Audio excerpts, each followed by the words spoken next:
सोचिए 10,000 फीट की ऊंचाई से नीचे गिरना और फिर भी जिंदा बच जाना, और जिंदा बच जाने के बाद भी दुनिया के सबसे खतरनाक जंगल अमेज़न में सरवाइव करना। ये बात सुनकर ही रूह कांप जाती है। पर यकीन मानिए, ये कोई फिल्म की कहानी नहीं बल्कि एक सच्ची घटना है 17 साल की लड़की जूलियन कोएप्के की, जो न सिर्फ एक भयानक प्लेन क्रैश से बची बल्कि दुनिया के सबसे खतरनाक जंगल अमेज़न रेन फॉरेस्ट से भी जिंदा बाहर निकल आई। 24 दिसंबर 1971 में 17 साल की जूलियन अपनी मां के साथ लांसा फ्लाइट 508 में सवार थी। वो पेरू के लीमा से बुकालमा जा रही थी क्रिसमस की छुट्टियां मनाने और अपने पिता से मिलने। मौसम एकदम साफ था, सब कुछ बिल्कुल परफेक्ट लग रहा था।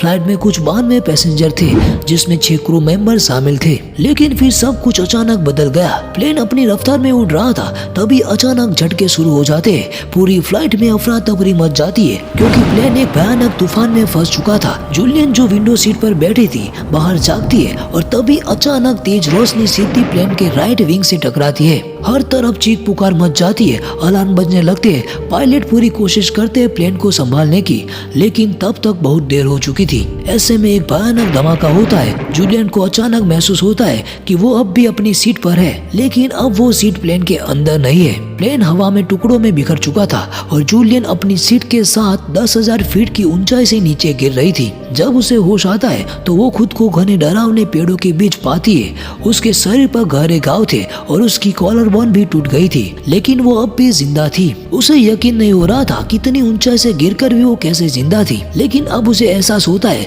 कि असली जंग तो अब शुरू हुई है। जूलियन अब थी अमेज़न रेन फॉरेस्ट के उस रहस्यमय और जानलेवा जंगल में, जहाँ हर पेड़, हर छाव, हर आवाज मौत का पैगाम हो सकती है। पर जूलियन ने हार नहीं मानी। उसे याद था उसके पिता, जो एक बायोलॉजिस्ट थे, अक्सर कहते थे, अगर कभी जंगल में खो जाओ तो सबसे पहले पानी का रास्ता खोजो, वो तुम्हें इंसानों तक पहुंचा देगा। तभी उसे दूर से कुछ गिद्धों की आवाज सुनाई देती है। उसे अपनी माँ की एक बात याद आती है, जहाँ गिद्ध मंडराते वहाँ जरूर कोई मौत हुई होती है। वो उस आवाज की दिशा में बढ़ती है और कुछ दूर जाकर उसे 3 पैसेंजर की लाशें दिखाई देती है। कांपते हुए वो पास जाती है, ये देखने की कहीं उनमें उसकी माँ तो नहीं है। खुशकिस्मती से उसकी माँ वहाँ नहीं थी, लेकिन पास ही उसे एक बैग मिलता है जिसमें कुछ कैंडीज होती है। 3 दिन से भूखी जूलियन के लिए वो कुछ कैंडीज किसी जादुई खजाने से कम नहीं थी। वो सिर्फ एक कैंडी खाती है, सोचती है शायद कल कुछ और मिल जाएगा। पर उसे क्या पता था कि आने वाले कई दिनों तक वो सिर्फ इन्हीं चंद कैंडीज पर जिंदा रहने वाली है। प्लेन क्रैश को 3 दिन बीत चुके थे।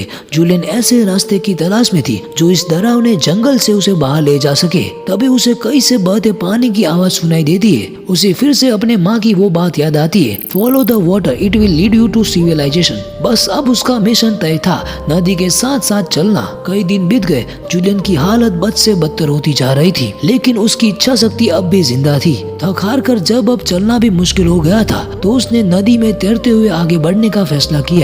2 दिन तक लगातार वो नदी में तैरती रही। अब तक 8 दिन बीत चुके थे और ये 17 साल की लड़की अपनी जिंदगी की सबसे भयानक परीक्षा से गुजर रही थी।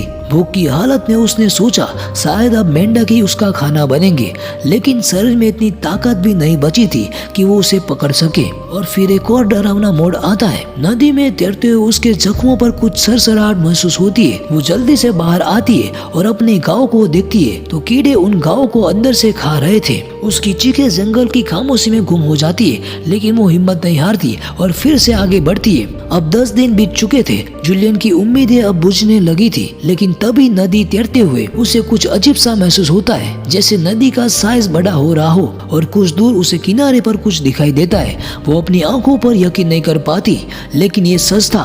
किनारे पर एक बोट खड़ी हुई दिखाई देती है, जिसे देखकर उसकी खुशी का ठिकाना नहीं रहता और वो जल्दी से बोट की तरफ तैरती है और उस बोट पर चढ़ जाती है। बोट में उसे एक पुराना कैन मिलता है जिसमें पेट्रोल भरा हुआ होता है और फिर वो उस पेट्रोल को अपने जख्मों पर डाल देती है ताकि उन गांवों पर पल रहे कीड़े खत्म हो जाए। उसका दर्द तो असहनीय था, लेकिन शायद मौत से बेहतर था। थकी हारी जूलियन वही बोट के पास इंतजार करती है। कुछ घंटों के बाद स्थानीय शिकारी अपनी बोट के पास आते और एक मासूम सी लड़की को उस बोट पर देखते।